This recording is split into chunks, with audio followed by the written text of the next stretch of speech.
Oke, halo. Salam sehat semuanya.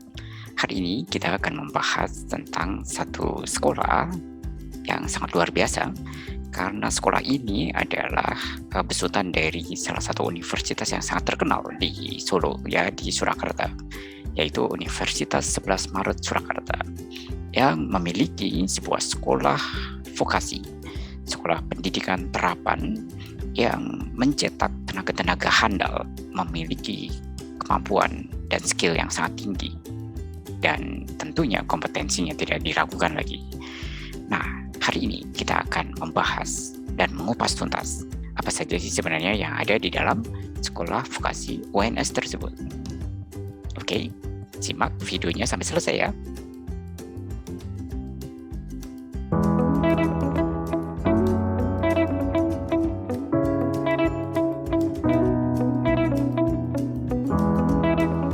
Saat ini, dunia industri dapat berperan dalam membangun kompetensi sumber daya manusia melalui proses pendidikan yang produktif.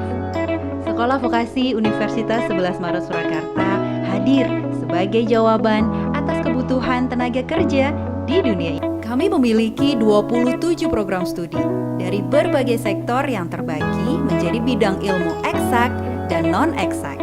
Untuk bidang ilmu eksak, termasuk diantaranya rumpun teknik, rumpun kesehatan, dan rumpun pertanian dan peternakan. Sedangkan untuk bidang ilmu non-eksak, rumpun bisnis dan keuangan, rumpun komunikasi dan industri kreatif, serta rumpun administrasi sosial dan humaniora. Menarik bukan? Sekolah Vokasi Universitas 11 Maret menyediakan laboratorium sebagai wadah eksplorasi kreativitas mahasiswa. Laboratorium medis terdiri dari lab kebidanan, lab farmasi, dan lab K3. Sedangkan untuk bidang teknik, Sekolah Vokasi Universitas 11 Maret memiliki lab teknik informatika, lab teknik mesin, dan juga sipil.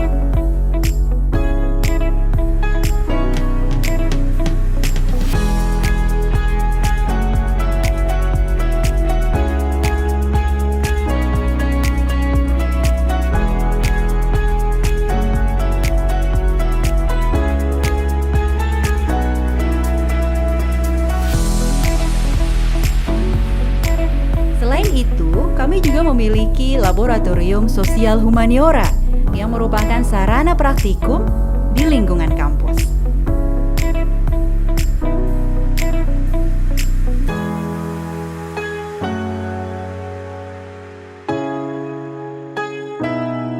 Sekolah Vokasi Universitas 11 Maret juga telah menjalin kerjasama dengan banyak perusahaan sebagai mitra industri. MOU yang terjalin diantaranya dengan Pegadaian, Pindad, PT Buma, Bank Syariah Indonesia, Bank Jateng, Direktorat Jenderal Kependudukan dan Pencatatan Sipil, Marplus Inc., serta masih banyak lainnya. Dapatkan informasi detail lainnya di website kami vokasi.uns.ac.id. Untuk update, cek di platform IG kami di @vokasi-UNS.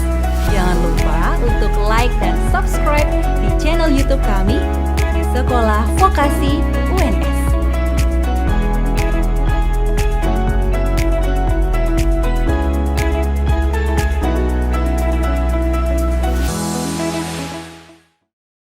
Oke, baiklah. Tadi kita sudah menyimak bersama profil dari Sekolah Vokasi Universitas 11 Maret Surakarta. Nah, berikutnya kita akan berbincang seru dengan salah satu dosen dari Sekolah Vokasi UNS, yaitu Bapak Ovide.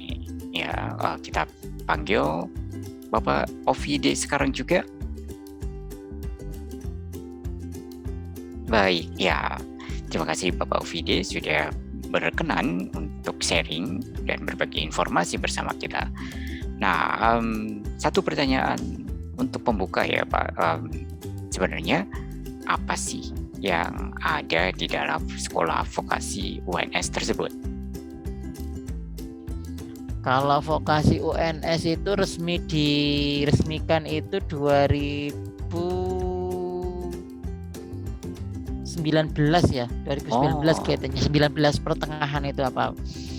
Karena kan maaf ya saya mati off cam ya, soalnya Boleh. sinyalnya jelek di sini. Siap, Itu kan dulu di masing-masing fakultas, kemudian sekarang sudah dipindah ke satu di, kalau jenengan tahu ini daerah Mawardi, Rumah Sakit Mawardi kan setelahnya ada Yamaha Panggung itu ya. Yamaha motor panggung depannya persis itu. Yang dekat di situ ya. Kolam renang itu apa? Kolam renang apa itu? Nah, di situ didirikan vokasi. Cuma itu masih belum dibangun juga, ini juga masih agak bingung tuh. Kalau luring ini agak bingung soalnya itu gedungnya masih ya, kemarin qadarullah itu ya apa namanya, adanya pandemi ada hikmahnya juga karena gedungnya juga belum jadi. Karena kan masa transisi ya Pak ya, transisi, kemudian UNS juga sedang bangun gedung yang di depan itu yang baru sekarang itu kayak monumen itu. Jadi pembiayaannya dilarikan ke situ banyaknya. Jadi ya kita masih menunggu gedung juga ini. Mungkin kalau misalkan kepepetnya belum jadi ya semester depan mungkin sewa mungkin ya. Sewa gedung atau apa. Karena kan bangun gedung juga nggak kayak balikan telapak tangan ya, cepat. Benar. Butuh waktu juga Pak ya untuk bangun ya. Semakin cepat semakin mahal tukangnya ya Pak. Ya. Apalagi baru di clustering ya di 2019 berarti Pak ya. 2019 itu sekarang ada 28 prodi di vokasi kita. Wah, banyak sekali. Soalnya kan dulu ya D3 kan ibaratnya ya dalam tanda kutip juga proyekan dosen S1 sih dulu ya. Ya. Dulu kan fakultas ya sama. Dulu kan melekat di fakultas gitu Pak ya. Sekarang kan dikumpulkan sendiri ya. Jadi untuk apa ya set jobnya untuk dosen-dosen akademik lah dulu lah, sama-sama tahu ya. Kalau di negeri kan seperti itu Pak. Iya benar. Iya. Ya akhirnya kan ya belum terlalu serius, akhirnya kan sekarang sudah dari pemerintah sendiri alhamdulillah sudah mulai memperhatikan banyak hibah-hibah sekarang benar iya. Gak kayak dulu mulai diperhatikan karena memang terus ini ya, kalau tempatnya Pak Syahid itu udah upgrade D4 belum ya? Sudah Pak. Sudah D4 ya malah. Sudah ada tapi masih baru mulai tahun kemarin juga, dan baru ada 5 program studi yang D4 gitu Pak. Oh yang D4 ya? Termasuk salah satunya okupasi terapi.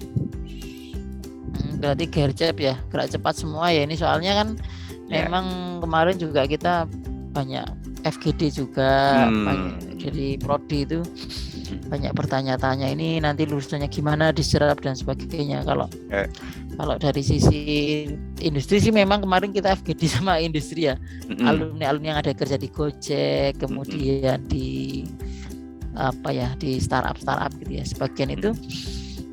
Kalau IT itu dalam tanda kutip itu kayak gitu nggak diperhatikan. Ya benar. Jadi kan sebenarnya dilematis ya Pak posisinya itu.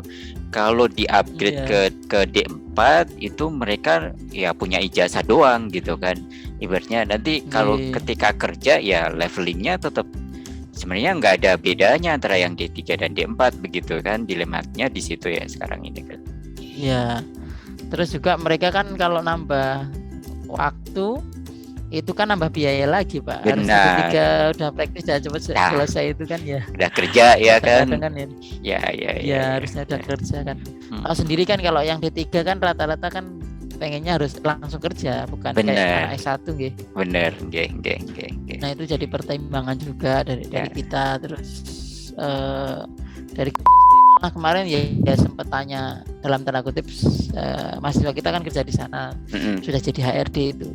Ya sempat agak sensitif nanya gaji gimana, levelingnya. Wah, bahkan SMA itu distandarkan kalau punya portofolio Pak. Lulusan SMA, SMK itu kalau di startup itu selama portofolionya itu bisa levelingnya kan misalkan level 1, 2, 3 gitu. Kalau dia levelnya bisa level 3 sama D3 yang secara mereka Fresh- tes kan fresh fresh graduate maksudnya. gitu.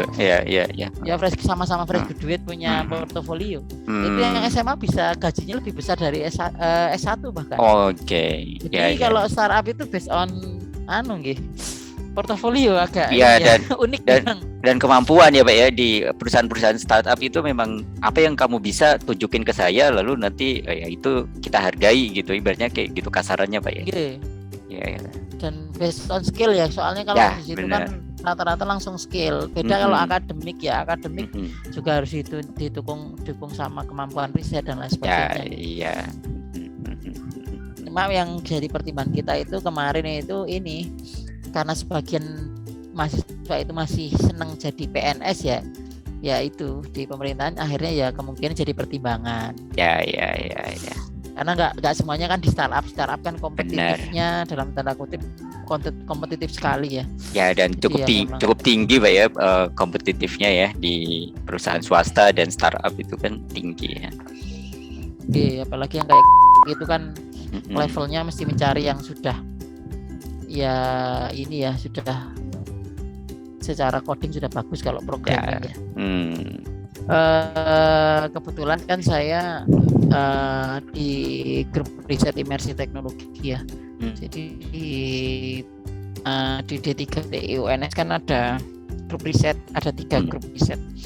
Saya kalau sekarang kan saya tugas belajar, jadi kemarin sebelum tugas belajar saya jadi ini ketua grup risetnya di Imersif. Terkait itu kita MBS punya 3 gitu Pak, satu berarti gitu.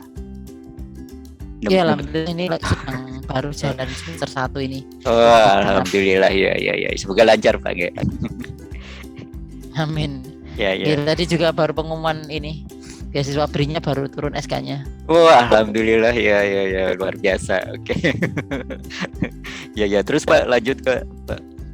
Jadi itu Pak, kalau kita kan ada lab ini ya, lab mixed reality, kita namakan mixed reality yang banyak di VR sebenarnya teman ya, Pak Fendi namanya sama Pak Taufik itu kan lebih banyak ngajar di situ. Kalau saya kan ya masih ini ya masih pencarian gimana, tapi saya memang banyak bimbing di VR sama AR, kemudian yang berkaitan dengan desain ya. Nah itu kita banyak ngembangkan sendiri sih Pak, maksudnya kita juga ngembangkan sendiri karena kan kita di 3TI ya. Itu apa ya terobosan baru sih di UNS, termasuk jadi unggulan karena sering dipamerkan hasil produk kita juga. Kemarin juga kita kerjasama dengan beberapa ini ya, dengan beberapa institusi luar UNS ya, perusahaan-perusahaan ya startup, kemudian yang kaitannya dengan imersi teknologi. Salah satunya yang saya sampaikan lewat WA Arutala yang di Jogja, kemudian PT Pindad itu kemarin sudah kerjasama buat alat untuk ini peraga untuk militer. Jadi menembak dan sebagainya itu juga ini di ruang virtual gitu Pak maksudnya. Iya, pakai tembaknya pakai tembak virtual, jadi tembaknya benar-benar pakai virtual. Luar biasa gitu ya. Oke. Jadi itu kemudian yang kedua dengan Arutala kemarin yang baru mulai sih ya semester kemarin berarti. Arutala itu apa Pak? Dan itu jadi Arutala perusahaan VR juga. Perusahaan imersif teknologi itu. Kalau yang Arutala itu kemarin sudah kerjasama sama UGM. Kemudian kalau nggak salah BUMN apa ya? Kominfo atau BUMN malah kemarin. Saya ada teman soalnya maksudnya yang di Arutala itu kan biasa update status di WA itu juga saya lihat. Ini jadi kerjasama sama kedokteran UGM kalau nggak salah, atau fakultas kedokteran itu juga bikin modelnya. Jadi ya prodi kita termasuk yang dipush sama pihak dekanat. Karena termasuk ini ya, karena prodinya kan ini masih ngetren ya sekarang, jadi kalau ada program-program di-push terus. Ya, dan futuristik berarti Pak ya, nanti kan ke depan itu kayaknya jadi prodi favorit ini kayaknya ya. Cuma kan kemarin agak bimbang, kalau ini kan harus spesifik Ya, ya, ya, Maksudnya ya. kalau prodi D3, D4 harus spesifik, padahal sedangkan dosen kita itu multidisiplin ya, ada yang ke Ya. VRAR, ada yang ke pemrograman, ada yang ke jaringan, security. Jadi kita bingung juga. Sempat mau ngapus mata kuliah yang kaitan VR, apa ya, desain grafis dan sebagainya, padahal itu modeling dan sebagainya itu kan lahirnya ke Dekompis. Tapi kadang itu kita yang mendahului. Maksudnya walaupun kita informatika tapi kita itu lebih pionir ke bidang itu. Jadi malah punya labnya, terus jadi program produk-produk unggulan. Jadinya kan kalau dihapus kan mata kuliah hapus kan eman gitu ya kan. Ya sayang banget. Iya. Nah itu kan jadi akhirnya tetap kita pertahankan dengan ini ya, ngakali nama mata kuliahnya game develop itu. Game development kan bisa dilarikan ke VR game itu. Ya. Makanya kemarin yang VR yang di buku itu kan proyek saya dengan mahasiswa itu ini game untuk VR untuk terapi fobia. Saya kemarin punya 7 topik atau 6 tentang fobia semua itu. Oh iya. Nah itu kemarin belum sempat saya bukukan juga, itu saya pecah-pecah, ada yang fobia hewan, fobia apa. Nanti mungkin perlu dibuat buku khusus tuh Pak. Jadi setelah buku ini selesai kali ya Pak ya. Jadi mudah-mudahan. Iya. Saya sih tertarik sih di VR itu metaverse ya. Sudah lama, dari awal-awal saya banyak di VRAR, makanya saya juga masuk grup itu. Cuma ini S3 saya malah ke SI, sistem informasi, gitu? Terus ke artificial intelligence. Jadi ya mungkin mau fokus ke sana saya. Jadi kemungkinan lebih banyak ke data nanti. Tapi bisa sih karena kan teknologi game kan juga pakai AI ya. Ya. Oke Pak, saya boleh tanya ini Pak ya, karena kan saya backgroundnya kesehatan tuh Pak, jadi awam banget sih sebenarnya terkait dengan ini ya. Nah sebenarnya kalau untuk kita mau mendevelop VR atau VAR itu, jadi sebenarnya apa saja yang perlu kita siapkan gitu Pak? Oh gitu guys. Jadi begini Pak, untuk develop VR itu ini kemarin dari kita pengalaman dari kita tentang terkait VR yang sudah kita kembangkan, terus kalau berhubungan dengan ini ya pihak luar itu kan bisa lewat Kedereka. Nah kalau Kedereka itu biasanya skema kerjasama dan mereka sudah tahu program itu dan pembiayaan dari pemerintah. Nah kalau yang untuk biasanya mereka ada pembagian ini ya, termasuk nanti ininya apa, patennya atau apanya, kemudian biaya pembuatannya dimasukkan infus itu kan. Kalau Kedereka memang khusus ya, program khusus. Makanya kalau Kedereka itu untuk kampus sebagai ini ya, media partner aja sih sebenarnya untuk bantu. Yang saya tangkap itu Kedereka dan kawan-kawan kalau nggak salah itu yang model kayak gitu tuh memang ditujukan untuk membantu startup. Jadi intinya itu. Kalau yang memang kerjasama yang sifatnya komersil ya kita tetap bayar Pak. Kemarin saya nanya untuk satu produk VR yang seperti saya itu deh, yang bola halus itu yang ya mungkin biayanya agak ya mungkin 100 sampai ya lumayan besar sih Pak. Tapi kalau misalkan hasilnya oke, enggak masalah sih, bisa dipakai berkelanjutan, memang itu bagus dan bisa dipakai terus daripada beli alat yang ini kan. Ya itu lebih untuk investasi nih. Ya benar. Ini ya perlengkapan seperti yang sudah dijual di marketplace itu mungkin ini ya kurang sesuai dengan aktivitas yang ada di masyarakat kita gitu kan, semacam itu. Aktivitasnya kalau makan gitu ya, memang kalau kita kan makan nasi gitu ya. Kalau kita beli alat dari luar kan mungkin dia menunya bukan menu nasi begitu kan. Contoh ya, simpelnya betul. Seperti itu gitu ya. Ya memang harus custom Pak. Kayak kemarin kayak saya yang fobia ketinggian itu kan masukan dari ahli pas FGD di orang kan ya kesehatan jiwa itu dari RSUD ini yang kejiwaan sini yang di Solo itu ketika FGD itu kalau bisa desainnya environmentnya ciri khas Indonesia, jadi mereka lebih kenal. Walaupun memang tingginya nggak real sih, cuma ini tahu. Makanya kemarin kita desainnya seperti itu. Walaupun memang ya itu belum maksimal, kita biasanya kita kembangkan versi 1, 2, 3 dan seterusnya. Iya, nanti kan pasti ada versi 1, 2 dan seterusnya gitu Pak ya. Kan pasti jadi pilot project dulu seperti itu ya Pak ya. Ya biasanya portofolio prototipenya kita. Prototype ya. Ya. Tapi kemarin jadi Pak itu Pak. Yang itu jadi itu. Sudah jadi. Cuma memang hasilnya belum terlalu detail nih, karena kan proyeknya itu kemarin cuma dana penelitian itu waktunya cuma saya kasih waktu sebulan mahasiswanya itu. Iya. Mungkin bulan 2 bulan lah. Dulu sebenarnya mahasiswa TA, cuma mahasiswa TA-nya udah kadung lulus. Saya minta untuk memperbaiki halusnya itu nggak sanggup, udah kerja. Ya, udah kadung lulus juga ya Pak ya. Iya, kadung lulus itu gak susah kalau mahasiswa udah lulus. Kalau udah lulus kan iya. Ya, terus kalau ngerjain sendiri sudah nggak mungkin, kalau dosen itu udah waktunya itu ya banyak kegiatan. Iya benar. Ya itu. Iya. Akhirnya kemarin ada mahasiswa yang baru nunggu wisuda itu, kemudian hasilnya ini TA-nya juga VR tapi bukan itu, cuma saya tanya sama temen yang bimbing VR ada ini, saya minta untuk bantu.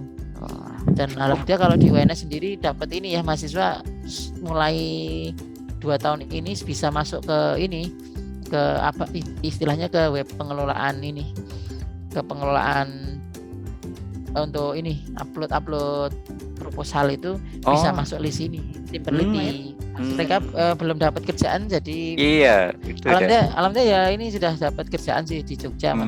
Pas belum dapat kerja sementara Pak ada project lagi enggak gitu ya. Pak Mama ini sementara belum ada ini Mas ya. Terus kemarin udah diterima, jadi ya mahasiswa seneng sih mahasiswa ya.